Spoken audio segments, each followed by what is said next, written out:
Hello, everyone. This is Debra Richardson, and today I am putting the AP in Happy, where accounts payable teams are empowered to protect the vendor master file from fraud.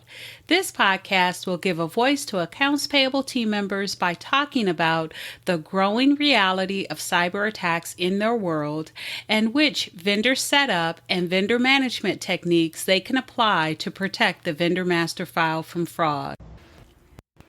Need training? Visit the Vendor Process Training Center to enroll in your choice of weekly live and on-demand training sessions. Plus, get access to vendor setup form templates and reference tools that will help you and your team avoid fraud, fines, and bad vendor data. So sign up for a free account to get access to free training sessions, vendor process FAQs, and a resource library with information you need to manage your vendor master file. Visit training.debrarrichardson.com today. The link will be in the show notes. If you still receive vendor supporting documentation via email and process vendor adds and changes manually, then this episode is for you, though it may surprise some of you since I routinely say that confirmation calls are not the silver bullet to avoid fraud. So, what can confirmation calls do? Keep listening.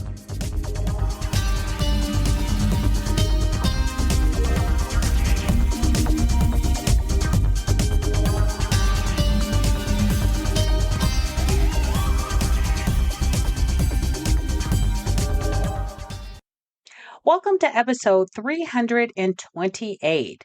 Vendor remittance information equals 3 confirmation calls. Again, if you still receive vendor supporting documentation via email and process vendor adds and changes manually, this topic is definitely for you, though it may surprise some of you. Why?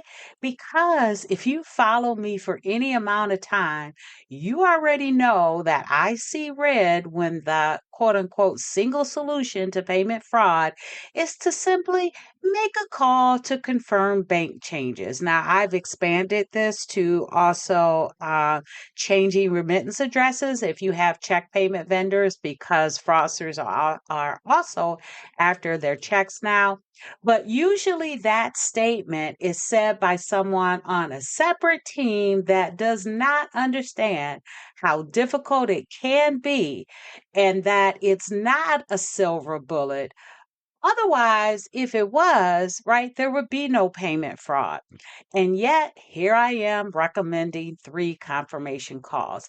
Well, that's because my belief is that the single confirmation call in itself is just not enough to prevent payment fraud. And I'm going to put a link to a video, Vendor Master File Tip of the Week video that I did on my YouTube channel. And it's called The New Best Practice to Avoid Fraud when making that confirmation call. So make sure that you click through if you're interested in that, because that one call is just not enough to prevent payment fraud. And so you need to do other things as well, including maybe incorporating additional calls, because with other internal controls surrounding it, it can be part of an effective process to avoid fraud. And so here, I'm going to talk about 2 internal controls that can surround that single confirmation call, which are 2 more confirmation calls, one before and then one after. So let's start here. Again, also note I am applying the bank account details and check remittance address process, both of those, because both electronic payments and checks are being targeted by internal and external fraudsters, right, to divert both electronic payments and check payments to these fraudulent accounts, fraudulent addresses. All right. So the first confirmation call is confirmation call number 1, and that is when a new vendor is added. And so I have a little story here because this actually did happen to me. I answered the phone and a new client called and said, I am from, and from our team indicated you need to be set up as a new vendor in our system. So they told me who they were, where they were from, and the person that I was dealing with that I knew from just dealing with that person as part of our agreement for services. And so they said the whole name, right? They gave me all the information that I needed, which made me feel a little bit better. But then the next phrase is what got me. It's please confirm your banking information submitted. And so I first went into like a WTF mode because number one, I never had a confirmation call for to be set up as a vendor. But I recognize my new client name and my contact name. And so I said, okay, if you can confirm the last four digits of my routing number, which in my view authenticated the caller. So I knew that that person was from where they thought they were from or where they said that they were from because I had given them my banking information already.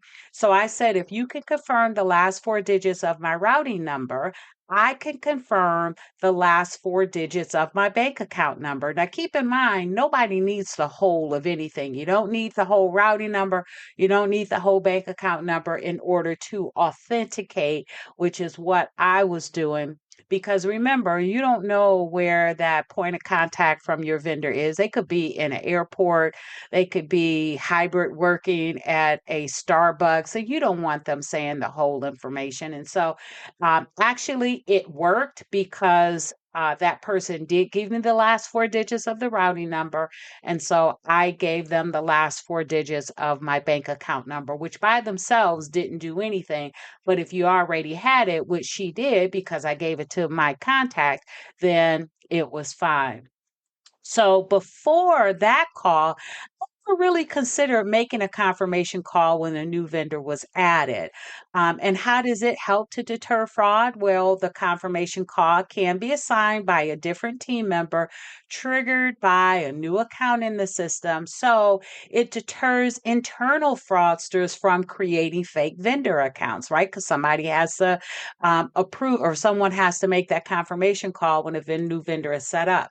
Now, for external fraudsters, it validates that the vendor is real. The contact information should come from or be confirmed by the internal team member or buyer that has the relationship with the vendor.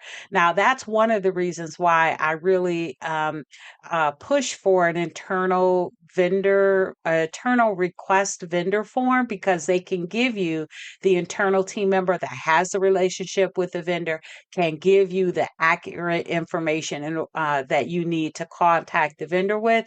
Because nowadays, trying to search it on Google or whatever does not always return with the vendor's information first, because the fraudsters, cyber criminals, they know how to do cyber or SEO way better than we do. They're also taking out ads. And so you may find that the fraudster's information comes up first. So it's always best to get it from the internal team member, whether that's a regular team member or maybe even your purchasing team. But it also ensures that the contact information is collected and validated prior to vendor setup and will be available for future confirmation. So that's the first one. The second one, second confirmation call is, of course, when the remittance information changes. So this is what you typically think of when you make that confirmation call or hear about it. It's the typical response to an email received to change remittance information. Contact the vendor to verify, right, the change, and that deters fraud because the confirmation can be assigned again to a different team member, triggered by changes to the vendor record, so it deters internal fraud. But for external fraudster, it also validates that the vendor or contact from the vendor requested the remittance change. Now, only the contact information on the vendor record or confirmed by the internal team member or buyer should be used. Again, no Googling. All right. So the third one, confirmation call number 3, is after the payment goes out. Now, you should have from confirmation call 1 and 2, actually, the real information that you need for contacting the vendor. But you might think, what are you talking about after the payment goes out? Well, this confirmation call is to confirm or verify that the vendor received the payment. Because with many payment fraud events, typically the buyer is only made aware of the fraud when the vendor misses the payment and then reaches out wondering where it is.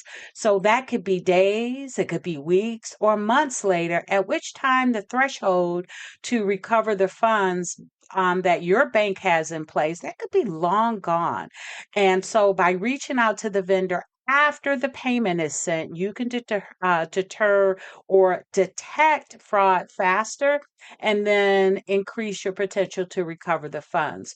So you can also identify a specific scenario to trigger. Like, you don't have to call all your vendors, maybe that have had payments, because I know some of you send out hundreds and thousands of payments. So you can identify a specific scenario to trigger that call. So, and a great example is invoke it when a payment is above a certain threshold and has had a payment remittance change in the last 30, 60, 90 days. So you can pick what you want. And so for wires, same day ACH payments, you can contact the vendor the same day to confirm they received the payment. Also, make sure you're confirming the amount of the payment, because if they're getting multiple payments, you don't really care that they got in a $20 payment. You need to have them check for that $1 million payment that you sent as well. And then for regular ACH payments, contact the vendor between 24 to 48 hours to verify the vendor received the payment, and again, confirm the amount. Now, for check payments, that's going to be a little bit trickier because you have to wait for them to receive the check, but contact your vendor within 3 to 7 business days to confirm they received the payment. And make sure you confirm the check number and the amount. And then some of you are going to say, hey, but what if I have positive pay? Well, make sure you have payee positive pay, since fraudsters often only change the payee name, which will, if they do that and you only have the regular positive pay, which looks at the check number and check amount, then guess what? Your bank is going to go ahead and cash that check for the fraudster. But if you have payee positive pay, maybe you can eliminate having to contact the vendor when you have a check payment, because the bank is going to check for the payee name, the amount, and also the check number, which should suffice. But you can also, again, just make sure they receive the payment within 3 to 7 business days. All right.